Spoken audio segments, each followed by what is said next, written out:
বাংলাদেশের প্রশাসনিক কাঠামো কি বদলাতে যাচ্ছে?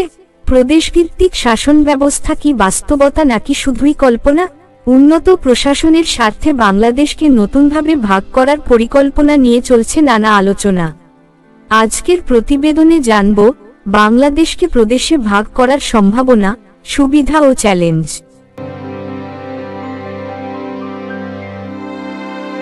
বর্তমানে বাংলাদেশ 8টি বিভাগ ও 64টি জেলায় বিভক্ত। প্রতিটি জেলায় একটি করে জেলা প্রশাসকের কার্যালয় রয়েছে, যা কেন্দ্রীয় সরকারের অধীনস্থ। তবে বিশেষজ্ঞদের মতে এই কাঠামো ঢাকা কেন্দ্রিক এবং এতে প্রশাসনিক কাজের গতি মন্থর হচ্ছে।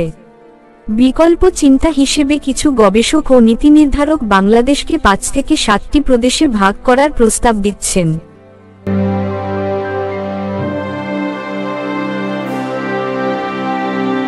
বিশেষজ্ঞদের মতে যদি বাংলাদেশকে প্রদেশভিত্তিক প্রশাসনে ভাগ করা হয়, তাহলে নিম্নলিখিত প্রদেশগুলো গঠিত হতে পারে: ঢাকা প্রদেশ ঢাকা ও পার্শ্ববর্তী জেলা, চট্টগ্রাম প্রদেশ চট্টগ্রাম ও পার্বত্য এলাকা, রাজশাহী প্রদেশ রাজশাহী ও উত্তর পশ্চিম অঞ্চল, খুলনা প্রদেশ খুলনা ও দক্ষিণ পশ্চিম অঞ্চল, সিলেট প্রদেশ সিলেট ও পার্শ্ববর্তী জেলা, বরিশাল প্রদেশ বরিশাল ও উপকূলীয় অঞ্চল, রংপুর প্রদেশ রংপুর ও উত্তরাঞ্চল।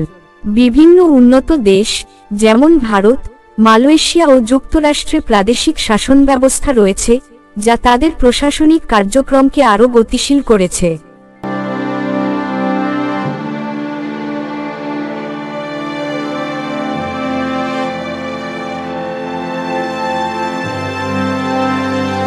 নতুন প্রশাসনিক কাঠামোর কিছু সম্ভাব্য সুবিধা হল: প্রশাসনিক কার্যক্রমের গতি বাড়বে, কেন্দ্রীভূত শাসন ব্যবস্থার পরিবর্তে স্থানীয় প্রশাসন আরও স্বয়ংসম্পূর্ণ হবে।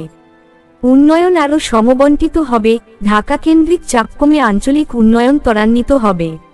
স্থানীয় সরকার শক্তিশালী হবে, জনগণের সমস্যা দ্রুত সমাধানের সুযোগ তৈরি হবে।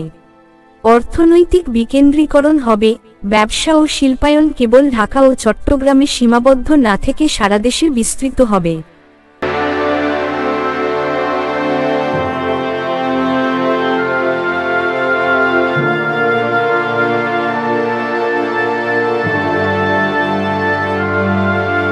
তবে এই পরিকল্পনা বাস্তবায়নের পথে বেশ কিছু বড় চ্যালেঞ্জ রয়েছে। সংবিধান সংশোধনের প্রয়োজন হবে, বাংলাদেশ সংবিধানে এখনও প্রাদেশিক শাসন ব্যবস্থার কোনো ধারণা নেই।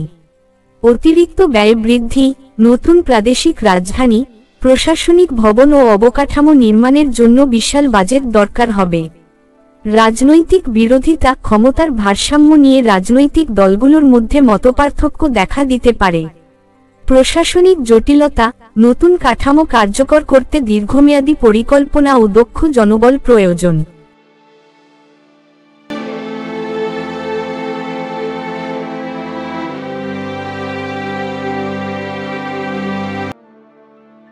বাংলাদেশকে প্রাদেশিক কাঠামোতে নিয়ে যাওয়ার আলোচনা দীর্ঘদিন ধরে চললেও এখনও এটি বাস্তবায়নের পরিকল্পনার পর্যায়ে নেই।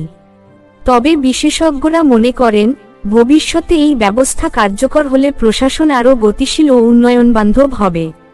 তবে এটি বাস্তবায়নে প্রয়োজন সঠিক পরিকল্পনা, রাজনৈতিক ঐক্যমত এবং পর্যাপ্ত অর্থায়ন।